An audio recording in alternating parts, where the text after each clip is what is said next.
ಇತ್ತೀಚೆಗೆ ವರದಕ್ಷಿಣೆ ಕೇಸ್ಗಳು ಕೂಡ ಜಾಸ್ತಿ ಆಗ್ತದೆ. ಹೆಣ್ಮಕ್ಳು ಕಾನೂನನ್ನು ದುರ್ಬಳಕೆ ಮಾಡಿಕೊಂಡು ಗಂಡಂದರಿಗೆ ಹಿಂಸೆ ಕೊಡ್ತಾ ಇದ್ದಾರೆ. ಇತ್ತೀಚೆಗೆ ಕೆಲವೊಂದು ನೋಡಿರ್ಬೋದು ನೀವೆಲ್ಲ, ಡಿವೋರ್ಸ್ ಸಿಕ್ಕಿದ ತಕ್ಷಣ ಗಂಡ ಕುಣಿದಾಡ್ಬಿಡ್ತಾನೆ, ದೀರ್ಘದಂಡ ನಮಸ್ಕಾರ ಮಾಡಿಬಿಡ್ತಾನೆ, ಹಾಲಲ್ಲೆಲ್ಲ ಸ್ನಾನ ಮಾಡ್ಕೊಂಡ್ಬಿಡ್ತಾನೆ. ಅಂದರೆ ಅಷ್ಟು ರೋಸ್ ಹೋಗ್ಬಿಟ್ಟಿರ್ತಾನೆ, ಅಷ್ಟು ಚಿತ್ರಹಿಂಸೆ ಕೊಟ್ಟಿರ್ತಾಳೆ ಹೆಂಡತಿ. ಆಗ ಕೊನೆಗೆ ಅವಳಿಂದ ಬಿಡುಗಡೆ ಆಗಿ ಬಂದಾಗ ಆ ಗಂಡ ಅಂತೂ ಇಡೀ ಜಗತ್ತನ್ನು ಗೆದ್ದಷ್ಟು ಖುಷಿ ಆಗ್ಬಿಡ್ತು. ಸುಳ್ಳು ಕೇಸ್ಗಳು ಆಗ್ತಾಗ, ಸುಳ್ಳು 498 ಆಗ್ತಾಗ, ಸುಳ್ಳು ವರದಕ್ಷಿಣೆ ಕೇಸ್ ಆಗ್ತಾಗ ಹುಡುಗರು ತಮ್ಮನ್ನು ತಾವು ಹೇಗೆ ಕಾಪಾಡಿಕೊಳ್ಬೇಕು. ಈ 498 ಕೇಸ್ ಇದೆಯಲ್ಲ, ಸೊ ಇದಕ್ಕೆ ಸುಮ್ಮನೆ ತೊಂದರೆ ಕೊಟ್ಟರೆ ಯಾರು ಕೂಡ ಭಯ ಪಡೋ ಅವಶ್ಯಕತೆ ಇಲ್ಲ. ಸರ್ ಏನು ಹೇಳ್ತಾರೆ 498 ಕೇಸ್ ವರದಕ್ಷಿಣೆ ಕೇಸ್ ನೋಡಿ, ಈಗಲೂ ಕೂಡ ಸ್ಟ್ಯಾಂಡರ್ಡ್ ನಿಂತ್ಕೊಳ್ಳುತ್ತೆ, ಹೇಳಿದ ತಕ್ಷಣ ನಂಬಿಡ್ತಾರ ಇವಾಗ ಅಂತ ಇಲ್ಲ. ಇದರಲ್ಲಿ ಕೂಡ ಕೆಲವೊಂದು ಸುಪ್ರೀಂ ಕೋರ್ಟ್ ಗೈಡ್ಲೈನ್ಸ್ ಪ್ರಕಾರ ಮುಂಚೆ 498 ಕೇಸ್ ಅಂತಂದ್ರೆ ಪೊಲೀಸ್ ಹೇಳ್ಬಿಟ್ಟು ಅರೆಸ್ಟ್ ಮಾಡ್ಕೊಂಬಂದ್ಬಿಡ್ತಾರೆ. ಹೌದು, ಸಾಹೇಬ್ರು ಕರಿತಾ ಇದ್ದಾರೆ ಬಾರಪ್ಪ ಅಂತೇಳಿ. ಇವಾಗ ಆ ರೀತಿ ಮಾಡ್ಲಿಕ್ಕಾಗಲ್ಲ. 498 ಕೇಸ್ ಹಾಕಿದ ತಕ್ಷಣ ಹೋಗ್ಬಿಟ್ಟು ಅರೆಸ್ಟ್ ಮಾಡೋದಿಲ್ಲ ನಿಮ್ಮನ್ನು. ಫಸ್ಟಿಗೆ ಕೌನ್ಸಿಲಿಂಗ್ ಮಾಡಬೇಕು, is it true or not ಅಂತಲ್ಲ. ಓನ್ಲಿ 498 ಕೇಸ್ ಬಂದಾಗೆ, along with 307, 323 non bailable offence ಬಂದಾಗೆ, that is the different of way. Okay, ಈ ಇದರಲ್ಲಿ ಓನ್ಲಿ 498 ಬಂದಾಗೆ, ಡೋವರಿ ಹರಾಸ್ಮೆಂಟ್ ಬಂದಾಗೆ, ಅಂದರೆ ಬರೀ ದುಡ್ಡು ತೊಗೊಳೋದ್ರಿಂದ 498 ಹಾಕಲ್ಲ. Mentally harassment, okay, physically harassment ಅವೆಲ್ಲ ಇರಬೇಕು. ಓಕೆ, ಆವಾಗಲೇ 498 ಬರ್ತದೆ ಅದರಲ್ಲಿ ನಿಮಗೆ. ಎಲ್ಲವನ್ನು ಸೇರಿ 498.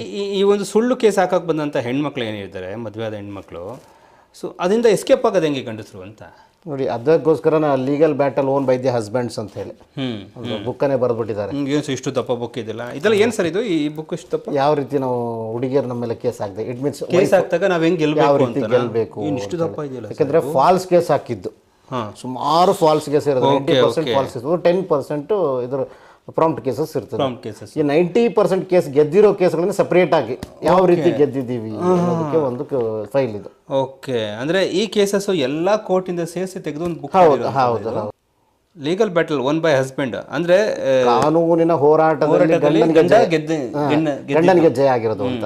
ಕಾನೂನು ಹೋರಾಟದಲ್ಲಿ ಹೆಂಡತಿ ಕೊಟ್ಟಂತ ಕೇಸ್ಗಳಲ್ಲಿ ಕಾನೂನು ಹೋರಾಟ ಮಾಡಿ ಗಂಡ ಗೆದ್ದಿರೋದು ಅಂತ ಹೇಳಿ. ಅದಕ್ಕೆ ಈಗ ಎಷ್ಟೊಂದು ಜನ ಹೆಣ್ಮಕ್ಳು ಸುಳ್ಳು ಕೇಸ್ ಹಾಕ್ದಾಗ ಈಗೆಲ್ಲ ಡಿಜಿಟಲ್ ವರ್ಲ್ಡ್ ಅಪ್ಪ ಒಂದಷ್ಟು ರೆಕಾರ್ಡ್ ಮಾಡಿ ಇಟ್ಕೊಳ್ಳಿ ಅಂತ, ಬೇಡ ಅಂತಂದ್ರೆ ಪಾಪ ಅವ್ರು ಬಿಟ್ಬಿಟ್ಟು ಹೋಗಲಿ. ಇಲ್ಲಾಂದರೆ ಹೆಣ್ಮಕ್ಳು ಕೆಲವೊಂದ್ಸಲ ಅಂತೂ ಕೆಲವರು ದುರಾಸೆ ಅಂತ ಇದು ಬರುತ್ತೆ ಕೆಲವೊಂದ್ಸಲ. ಹಂಗಾದಾಗ ಸೊ ಕೇಸು ಕೋರ್ಟ್ ಅಂತ ಅಲ್ದಾಗ ನಿಮ್ಮ ನೀರ ಪ್ರಾಪರ್ಟಿ ಎಲ್ಲ ಬರ್ಕೊಡ್ಬೇಕಂತ ಹಂಗಾಗ್ಬಿಡುತ್ತೆ. ಹಾಗಾಗಿ ಒಂದಷ್ಟು ಸಾಕ್ಷಿಗಳನ್ನ ಇಟ್ಕೊಳ್ಳಿ ಅಂತ.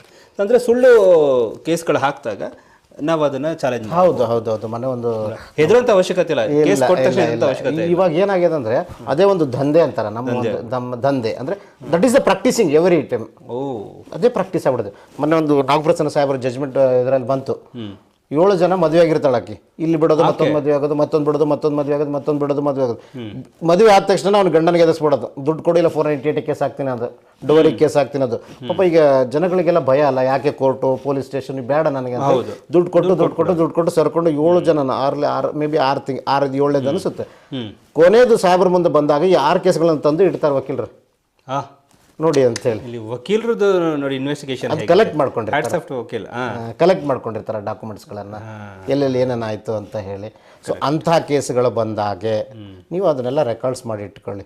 ಎಲ್ಲೆಲ್ಲಿ ಏನೇನು ಮಾಡಿರ್ತಾಳೆ, ಫ್ಯೂಚರ್ ಆಕೆ ಏನು ಮಾಡ್ಬೋದು, ಬ್ಯಾಕ್ ಎಲ್ಲೆಲ್ಲಿ ಏನು ಮಾಡ್ಬೋದು ಅಂತೇಳಿ. ಆ ರೀತಿ ನಾವು ಇದನ್ನು ಮಾಡಿದಾಗೆ. ಆಮೇಲೆ ಕ್ರಿಮಿನಲ್ಸ್ಗಳು ಅಷ್ಟೇ ಸರ್, ತುಂಬ ಫಾರ್ವರ್ಡ್ ಕ್ರಿಮಿನಲ್ಸ್ಗಳು ಇರ್ತಾರೆ ಹುಡುಗಿಯರು. ಈಗ ನೋಡಿ, ಯಾವುದೋ ಒಂದು ಮರ್ಡರ್ ಕೇಸಲ್ಲಿ ಪ್ರಿಯಕರನ ಜೊತೆ ಸೇರಿ ಗಂಡನ ಎಲ್ಲ ಕೇಸ್ಗಳಲ್ಲಿ ಅದೇ ಬರ್ತದೆ. ಅದು ಇನ್ವೆಸ್ಟಿಗೇಷನ್ ತುಂಬ ಈಸಿ ಮಾಡಿಬಿಡೋದು. ಕರೆಕ್ಟ್ ಅಲ್ಲ? ಹೌದು. ಈ ಮರ್ಡರ್ ಕೇಸ್ ಇನ್ವೆಸ್ಟಿಗೇಷನ್ ಮಾಡಿಬಿಡ್ತಾರೆ ಪೊಲೀಸರು. ಡಿಜಿಟಲ್ ಎವಿಡೆನ್ಸ್ ಇದೆಯಲ್ಲ, ಅದು ಸುಳ್ಳು ಹೇಳೋಕ್ಕಾಗಲ್ಲ ಸರ್, ಅಷ್ಟು ಚೆನ್ನಾಗಿರುತ್ತೆ ನೆಟ್ವರ್ಕ್. ಮರ್ಡರ್ ಕೇಸ್ಗಳಲ್ಲಿ ಇನ್ವೆಸ್ಟಿಗೇಷನ್ ತುಂಬ ಬೇಗ ಮಾಡ್ಬಿಡ್ಬೋದು. ಬಟ್ ಈ 498 ಕೇಸಲ್ಲಿ ಇನ್ವೆಸ್ಟಿಗೇಷನ್ ಇದೆಲ್ಲ, ಇಟ್ಸ್ ವೆರಿ ಡಿಫಿಕಲ್ಟ್. ಇದರಲ್ಲಿ ಯಾರು ಹಾಸ್ಟೆಲ್ ಆಗ್ಲಿಕ್ಕಾಗಲ್ಲ. ಈ ಕೇಸಲ್ಲಿ ನೀವು ಸಕ್ಸೀಡ್ ಮಾಡಿದ್ರೆ ಅಂದ್ರೆ ಇಟ್ಸ್ ಅ ಗುಡ್ ಅಡ್ವೊಕೇಟ್. ಯಾಕಂದ್ರೆ ಇದ್ರಲ್ಲಿ ಯಾರು ಹಾಸ್ಟೆಲ್ ಆಗಲ್ಲ, all are the contested witnesses. ಇದರಲ್ಲಿ ಮರ್ಡರ್ ಕೇಸ್ಗಳಲ್ಲಿ ಅಥವಾ 307 ಕೇಸಲ್ಲಿ ಅಥವಾ ದರೋಡೆ ಕೇಸ್ಗಳಲ್ಲಿ ಹಾಸ್ಟೆಲ್ ಆಗ್ತಾರೆ. ದುಡ್ಡು ಕೊಟ್ಟು ಹಾಸ್ಟೆಲ್ ಮಾಡೋ ಚಾನ್ಸಸ್ ಇರ್ತದೆ. ಅಥವಾ ಪೊಲೀಸರೇ ದುಡ್ಡು ಕೊಟ್ಬಿಟ್ಟು ಉಲ್ಟಾ ಬರೆಯೋ ಕೇಸಸ್ ಇರ್ತದೆ, ಏನು ಅವ್ರ ಕಡೆ ಇರ್ತದೆ, ಚಾರ್ಜ್ ಶೀಟ್ ಹಾಕೋದು ಮಾಡೋ ಚಾನ್ಸಸ್. ಬಟ್ ಇದು 498 ಹಂಗಾಗಲ್ಲ. ಕಂಟೆಸ್ಟಿಂಗ್ ಗಂಡನ ಒಳಗೆ ಕಳಿಸ್ಲೇಬೇಕು ಎನಿ ಕಾಸ್ಟ್. ಆ ರೀತಿ ಬಂದಾಗ ನಮ್ಮ ಹತ್ರ ಸ್ವಲ್ಪ ಎವಿಡೆನ್ಸ್ ಇಟ್ಕೊಂಡಿರ್ಬೇಕು, ಏನು ಮಾಡ್ಬೋದು ಏನಿಲ್ಲ ಅಂತೇಳಿ. ಆಮೇಲೆ ಫಸ್ಟ್ ಗಂಡನ ವೀಕ್ ಮಾಡೋದು ಪಾಯಿಂಟ್ ಏನು ಅಂತ ಹೇಳಿದ್ರೆ ಮೇಂಟೆನೆನ್ಸ್ ಕೇಸ್ ಹಾಕ್ಬಿಡ್ತಾರೆ. ಮೇಂಟೆನೆನ್ಸ್ ಕೇಸ್ ಅದು ಫಸ್ಟ್ ವೀಕ್ ಆಗ್ಬಿಡ್ತಾನೆ ಮನುಷ್ಯ. ಯಾಕಂದ್ರೆ ತಿಂಗಳ ಒಂದು 15,000 ಅವಾರ್ಡ್ ಬರೆದ್ಬಿಟ್ರೆ ಅವ್ನು ಎಲ್ಲಿ ಹೋಗ್ಬೇಕು? ಅದಾದ್ಮೇಲೆ ಒಂದು 10-12 ಕೇಸ್ಗಳನ್ನ ಹಾಕೊಂಡ್ಬಂದ್ಬಿಡ್ತಾರೆ. 498 ಆಗ್ತದೆ. ಅದಾದ್ಮೇಲೆ ಮೇಂಟೆನೆನ್ಸ್ ಕೇಸ್ ಅಂತ ಹಾಕ್ತಾರೆ. ಅದಾದ್ಮೇಲೆ ಮತ್ತೆ ಅವನು ಬಿಡಕ್ ರೆಡಿ ಇಲ್ಲ, ಮತ್ತೆ ಮೇಂಟೆನೆನ್ಸ್ ಕೇಸ್ ಯಾಕೆ ಹಾಕ್ತಾರೆ? ಅವ್ನು ಬಿಡಕ್ಕಡಿಲ್ಲ, ನನಗೆ ಹೆಂಡತಿ ಬೇಕು ಅಂತ ಅವ್ನು ಹೇಳಿರ್ತಾನೆ. ಅದು ರೆಸ್ಟ್ರಿಕ್ಷನ್ ಆಫ್ ಕಂಜುಗಲ್ ರೈಟ್ ಅಲ್ಲಿ ಮೊನ್ನೆ ಒಂದು ಬಳ್ಳಾರಿ ಕೇಸಲ್ಲಿ ಅದನ್ನೇ ಹಾಕಿದ್ದೆ ನಾನು. EMI ಇಲ್ಲಿ ಮೇಂಟೆನೆನ್ಸ್ ಹಾಕಿದಾಗ ನಾನು ಮೊದಲೇ ಹೋಗ್ಬಿಟ್ಟು ರೆಸ್ಟ್ರಿಕ್ಷನ್ ಆಫ್ ಕಂಜುಗಲ್ ರೈಟ್, ನನಗೆ ಹೆಂಡತಿ ಬೇಕು ಅಂತೇಳಿ ನಾನು ಬಳ್ಳಾರಿ ಕೇಸಲ್ಲಿ ಹಾಕಿರ್ತೀನಿ. ಅಲ್ಲಿ ನನ್ನ ಪರವಾಗಿ ಆರ್ಡರ್ ಆಗ್ತದೆ, ವಿದಿನ್ 1 ಮಂತ್ ಅಲ್ಲಿ ಹೋಗ್ಬಿಟ್ಟು ನೀನು ಅವನ ಜೊತೆ ಸಂಸಾರ ಮಾಡುವ ಆರ್ಡರ್ ಆಗ್ಬಿಟ್ಟಿದೆ. Because of I am the innocence ಅಂತ ನಾನು ಪ್ರೂವ್ ಮಾಡ್ಕೊಂಡಿದ್ದೀನಿ ಅದರಲ್ಲಿ. ಇಲ್ಲಿ ಮೇಂಟೆನೆನ್ಸ್ ಯಾಕೆ ಅಂದ್ರೆ ಅವಳ ಜೀವನ ನಡಿಬೇಕಲ್ಲ, ಶೀಸ್ ಇನ್ ದಿ ಇದರಲ್ಲಿ ಮನೆಯಲ್ಲಿ. ಆಕೆಗೆ ಇವನ್ ಜೊತೆ ಇರೋಕೆ ಇಷ್ಟ ಇಲ್ಲ, ಸಪ್ರೇಟ್ ಆಗಿ ಎಂಜಾಯ್ ಮಾಡ್ಬೇಕು, ಅದಕ್ಕೆ ಇವನ ಹತ್ರ ದುಡ್ಡು ಇಸ್ಕೋಬೇಕು, ಅಥವಾ ಆಕೆ ಮೆಂಟಾಲಿಟಿ ಬೇರೆ ಏನೋ ಇರುತ್ತೆ. ಫಸ್ಟ್ ಇವನನ್ನು ಕೆಳಗೆ ಹೊಡಿಬೇಕು ಅಂತ ಹೇಳಿದರೆ ಯಾವಾಗಲೂ ಒಬ್ಬ ಮನುಷ್ಯನನ್ನು ಇದರಲ್ಲಿ ಈ ಹೆಣ್ಣು ಮಕ್ಕಳು ಮತ್ತು ಗಂಡು ಮಕ್ಕಳ ಕೇಸ್ಗಳಲ್ಲಿ ಹೊಡಿಬೇಕು ಅಂತ ಹೇಳಿದ್ರೆ ಫಸ್ಟಿಗೆ ಹೊಡೆಯೋದು ವೀಕ್ನೆಸ್ ಆಫ್ ದಿ ಎಕನಾಮಿಕಲ್. ಈಗ ತಿಂಗಳ 15,000 ಕೊಡು ಅಂತ ಹೇಳಿದ್ರೆ ಇವನು ಈ ದೊಡ್ಡಬಳ್ಳಾಪುರ ಕೇಸಲ್ಲೂ ಹಾಗೆ ಆಗಿದೆ. ಆಮೇಲೆ ಇಲ್ಲಿ ಬೆಂಗಳೂರಲ್ಲಿ ಕೇಸ್ 45,000 ಮೇಂಟೆನೆನ್ಸ್ ಬರ್ದಿದ್ದಾರೆ, ತೋರಿಸ್ತೀನಿ. 45,000 ಪರ್ ಮಂತ್ ಎಲ್ಲಿಂದ ತರಬೇಕು? ಇವರು ಸೋರ್ಸ್ ಆಫ್ ಇನ್ಕಮ್ ಅನ್ನ ಹುಡುಗಿ ಕಡೆ ಎಲ್ಲಾ ಕಡೆ ಸೋರ್ಸ್ ಆಫ್ ಇನ್ಕಮ್ ಅನ್ನ ಒಂದೆಲ್ಲ ಕ್ಯಾಚ್ ಮಾಡ್ಕೊಂಡ್ ಬಂದ್ಬಿಟ್ರು. ಇನ್ನು ಪ್ರಾಪರ್ಟಿ ಎಷ್ಟಿದೆ, ಅದು ಎಷ್ಟಿದೆ, ಇದು ಎಷ್ಟಿದೆ ಅಂತ ಹೇಳಿ. ಸೊ ಇಸ್ ಅರ್ನಿಂಗ್ ಕೆಪಬಿಲಿಟಿ ಅಂತ ಹೇಳ್ತಾರೆ. ಬಟ್ ಅದು ಎಲ್ಲ ಏನಾಯ್ತು, ಆಮೇಲೆ ಬರ್ತಾ ಬರ್ತಾ ಅವ್ನು ಮೆಂಟಲಿ ಇದಾಗಿ ಎಲ್ಲ ತಂದೆ ಅಷ್ಟು ಅವ್ರು ಇವರು ಎಲ್ಲ ಪ್ರಾಪರ್ಟಿ ಡಿವೈಡ್ ಆಗೋಗ್ಬಿಡ್ತು. ಆ ರೀತಿ ಪ್ರಾಪರ್ಟಿ ಡಿವೈಡ್ ಆದಾಗ ಇವನನ್ನು ಕುಗ್ಗಿಸ್ಲಿಕ್ಕೆ ಬೇರೆ ದಾರಿ ಇಲ್ಲದೆ ಇವಾಗ ಮೇಂಟೆನೆನ್ಸ್ ಕೇಸಲ್ಲಿ ಅವ್ನು ಪೂರಕ್ಕೆ ಕಾಲು ಹಿಡ್ಕೊಂಡ್ಬಿಡ್ತಾನೆ ಕೋರ್ಟಲ್ಲಿ ಬಂದ್ಬಿಟ್ರೆ. ಯಾಕೆ ಕಟ್ಟೋದಾಗಲ್ಲ. ರೆಸ್ಟ್ರಿಕ್ಷನ್ ಆಫ್ ಕಂಜುಗಲ್ ರೈಟ್ ಮನೆಗೆ ಬಾ ಅಂತ ಹೇಳಿದಾಳೆ, ಆರ್ಡರ್ ಆಗಿದೆ, ಬಟ್ ಬರೋದಿಲ್ಲ. What is the next? Divorce. Okay, it's okay, divorce apply ಮಾಡ್ತೀವಿ, ಡೈವರ್ಸು ಆಯ್ತು. ಬಟ್ ಇದನ್ನ ಮೇಂಟೆನೆನ್ಸ್ ಹೆಂಗ್ ಮಾಡೋದು? ಹಾಗೆ ಹುಡುಗರು ಗೆಲ್ಲೋದು ಹೇಗೆ? ಮೇಂಟೆನೆನ್ಸ್ ಅನ್ನ ಅವಾಯ್ಡ್ ಮಾಡಬೇಕು ಅಂತ ಹೇಳಿದ್ರೆ you have to prove it. ನಾವು ಪ್ರೂವ್ ಮಾಡಬೇಕು ಯಾವ ಯಾವ ಅಂಶಗಳನ್ನು ಕೆಲಸಗಳು ಮಾಡ್ತಾ ಇದ್ದೀನಿ ಅಂತ ಇಲ್ಲ. She is a capable earning person ಅಂತ ಆ ಹುಡುಗಿ. She is a completed degree. ಅವಳಿಗೆ ಡಿಗ್ರಿ ಕಂಪ್ಲೀಟ್ ಆಗಿರ್ತದೆ, ಅವಳ ಅರ್ನ್ ಮಾಡೋ ಕೆಪಬಿಲಿಟಿ ಇರ್ತದೆ. ಅದನ್ನ ನಾವು ಪ್ರೂವ್ ಮಾಡಬೇಕು. ಸೆಕೆಂಡ್, ಅವಳು ಎಲ್ಲಾದ್ರೂ ವರ್ಕ್ ಮಾಡ್ತಾ ಇದ್ದಾಳೆ ಅನ್ನೋದನ್ನ you have to collect the salary certificate or any evidence collect ಮಾಡ್ಕೊಳ್ಬೇಕು. ಅಥವಾ ನನಗೆ I am not able to capable. ಮೊನ್ನೆ ಒಂದು ಡ್ರೈವರ್ ಕೇಸಲ್ಲಿ ಕ್ಯಾಬ್ ಡ್ರೈವರ್ ಇದ್ದ, ಆಕ್ಸಿಡೆಂಟ್ ಆಗಿ ಇದಾಗೋಗ್ಬಿಡ್ತು, ಏನೋ 70% ಉಂಡ್ ಅಂತಾರಲ್ಲ, ಆಗೋಯ್ತು.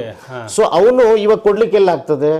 ಆನ್ ದಟ್ ಟೈಮ್ ಅವನು ಅರ್ನ್ ಮಾಡೋ ಕೆಪಾಸಿಟಿ ಇಲ್ಲದೆ ಇದ್ದಾಗ ಶಿ ಈಸ್ ಅರ್ನಿಂಗ್. ನಾನು ಉಲ್ಟಾ ಕೇಸ್ ಹಾಕಿದ್ದೆ, no I am in the ಇದು ಅಂತ ಹೇಳಿ.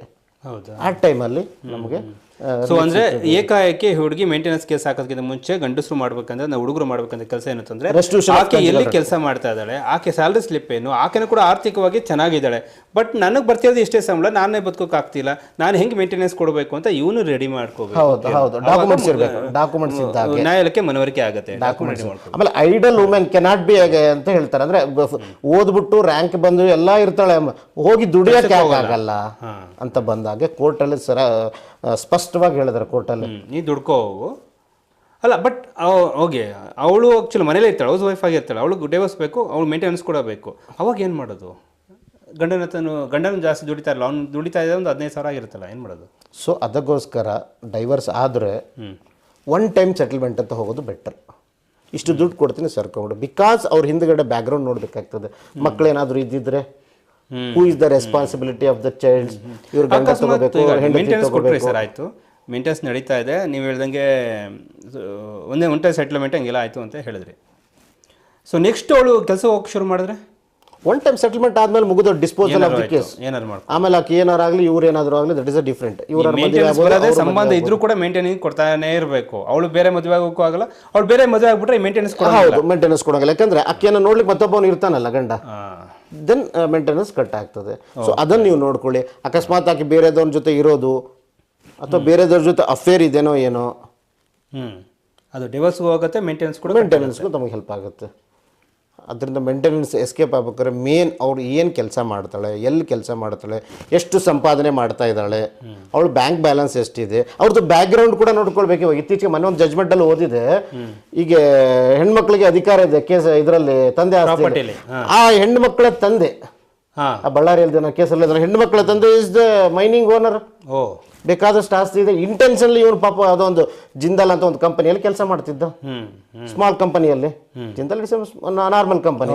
ಸೊ ಶಿ ಇಸ್ ಮೈನಿಂಗ್ ಇದರಲ್ಲಿ ಇದ್ದಾಳೆ, ಅವ್ರಿಗೆ ಅವರಪ್ಪ ಮೈನಿಂಗ್ ಓನರ್ ಇದ್ದಾನೆ.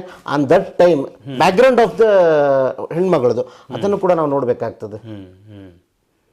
ಓಕೆ.